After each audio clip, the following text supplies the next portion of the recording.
How to fix Roblox widescreen glitch. Hello everyone, welcome to this channel.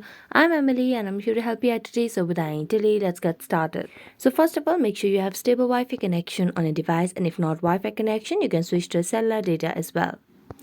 Next, launch the Play Store application and make sure you have an updated version of Roblox application.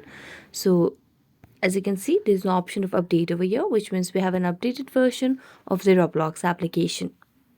So we're going to go back and then simply we're going to make a long press on Roblox and then tap on app info.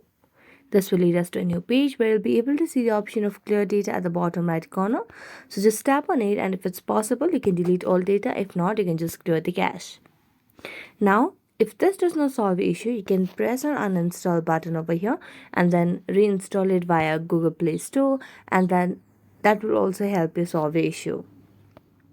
So that's it. Thank you so much for watching this video. See you next time.